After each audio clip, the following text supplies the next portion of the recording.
lendemain d'une défaite à Madrid lors d'un classico, il y a forcément des leçons à tirer, des enseignements à tirer de cette défaite. Alors, salut et bienvenue à toi. Bienvenue dans cette nouvelle vidéo. Si tu ne t'es pas encore abonné, je t'invite à le faire pour ne pas rater les prochaines notifications.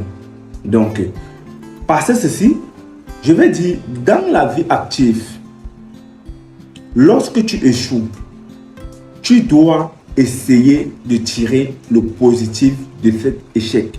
Tu dois te relever avec les deux mains et partir d'un principe que l'échec n'arrive jamais pour rien. S'il y a échec, ça veut dire qu'il y a quelque chose qui n'a pas marché. Dépendant ou non de ta volonté, quelque chose n'aura pas marché pour que tu échoues. Et c'est ça qui pourra te permettre d'avancer dans la vie. C'est ça qui pourra te permettre de relever la tête, de relever le défi et de surpasser ces étapes.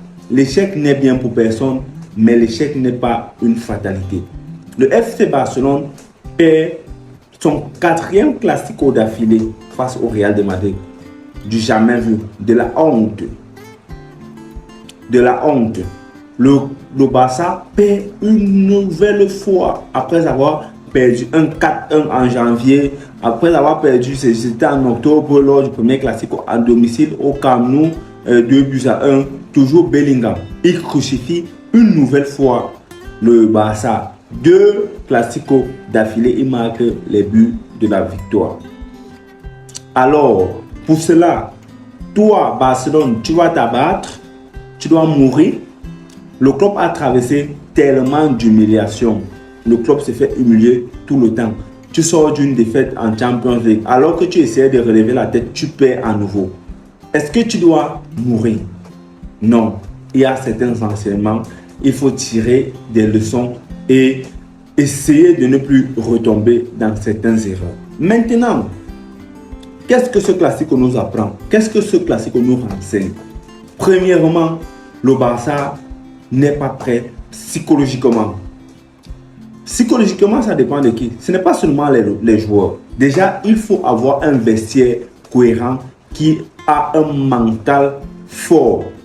Il faut avoir un coach qui a un mental fort et une direction qui a un mental fort. Pourquoi je le dis? Parce que si à chaque défaite du Barça, le coach vient, il essaie de justifier la défaite, il n'essaie pas de se remettre en question.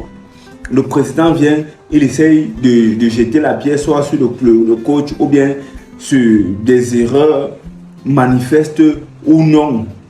Ou alors les joueurs n'admettent même pas qu'ils ont peut-être mal joué. Ils cherchent les faits de jeu qu'il y a eu dans la rencontre pour justifier la défaite. Tu ne dois pas évoluer.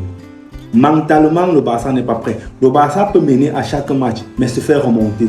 Une fois que hier, le Real a marqué le 2 partout, je savais que nous allions perdre la rencontre parce que je savais que l'équipe devait fléchir mentalement. Ça arrivait plusieurs fois, ça arrivait à Villarreal, c'est arrivé à Bilbao lors de la Coupe du Roi, c'est arrivé à Paris Saint-Germain, c'est arrivé hier face au Real. C'est même arrivé au premier classico de la Liga cette année où on a perdu le 2-1.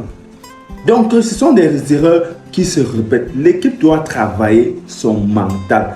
Ça, c'est le premier enseignement du classico. L'équipe doit être prête mentalement. Deuxième enseignement, l'équipe doit se renforcer. Je veux dire, en termes d'effectifs, l'équipe doit se renforcer obligatoirement. Joao Cancelo est un latéral droit de formation.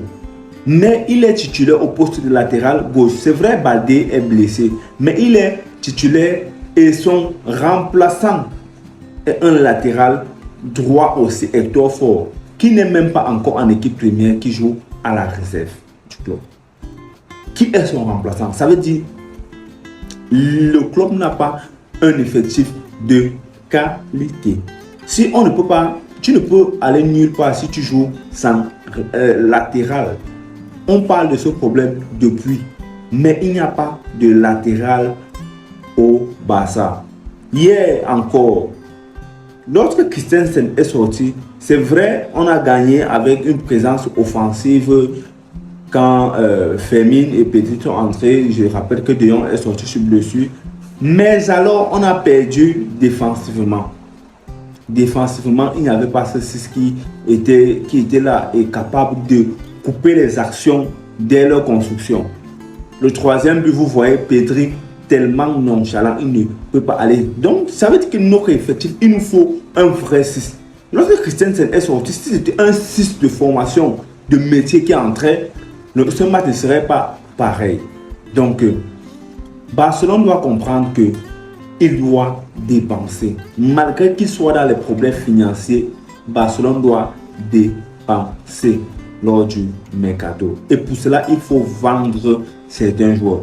Lewandowski, excusez-nous, si tu peux nous remporter même 40 millions, 35 millions, voire 50 millions, c'est largement suffisant pour le club. On doit le vendre. Les gars, il ne faut pas qu'on se mente. Ce sont les enseignements que je tire. Je n'ai pas la science infuse, mais je partage mon avis, ce que je regarde et ce que je vois. J'analyse et je vous le dis. Lewandowski doit être vendu, tout simplement. On doit promouvoir Marc Guillot, Victor Roque au poste de numéro 9. Troisièmement, il faudrait un entraîneur qui ait le mental. Si Xavi reste, il faudrait que Xavi change sa mentalité et qu'il ait le mental. Il faudrait que la direction catalane ait un mental. Donc, quatrième enseignement de ce classico, c'est que la Liga ne nous aime pas. Déjà, la Liga ne nous aime pas. Et n'attendez pas des faveurs arbitrales. Je ne sais même pas d'où est venue l'histoire de Negreira. Je ne sais pas où Negreira sort pour venir. On dit que Barcelone a acheté les arbitres. Oh voilà Negreira, voilà ce qui s'est passé là-bas. C'est tout simplement une couverture. Barcelone ne bénéficiera pas des décisions arbitrales, qu'il soit à sa faveur ou non. Lorsqu'il sera alors en défaveur, il sera bien défavorisé. Et lorsque ce sera à la faveur de Barcelone, Barcelone sera encore lésé. Donc il faudrait qu'on soit clair sur ça. Et nous les fans, arrêtons. L'autre jour, après la défaite du Barça à Montjuïc face au Paris 4-1, j'ai vu les fans barcelonais venir dénigrer, insulter, martyriser Araujo. Vous avez mieux comme défenseur central. Vous voulez qu'il s'en aille au Bayern. Vous avez mieux, vous avez l'argent pour recruter. Vous avez, mais vous êtes ingrats. Même vous les fans barcelonais, nous sommes ingrats. Excusez-moi, mais nous sommes ingrats de traiter Araujo, qui a toujours été le sauveur de l'équipe, comme s'il n'a jamais rien fait de bon pour l'équipe. L'équipe doit savoir, quand on gagne ensemble. Lorsqu'on perd, on perd ensemble. Donc, les fans catalans, vous devez apprendre, nous devons apprendre que la défaite n'est pas une fatalité et que ça peut arriver. Nous devons comprendre ça et accepter, vivre avec ça. Donc, les gars, je ne veux pas être long dans cette vidéo. Je veux juste te dire, toi qui n'étais pas abonné, je ne sais pas pourquoi je ne t'abonne pas. Alors, abonne-toi, active la cloche de notification pour ne pas partager, pour ne pas rater les prochaines vidéos. Et on se voit dans une prochaine vidéo. Si tu as aimé la vidéo, tu likes, tu commentes et tu partages. Bonne soirée à tous.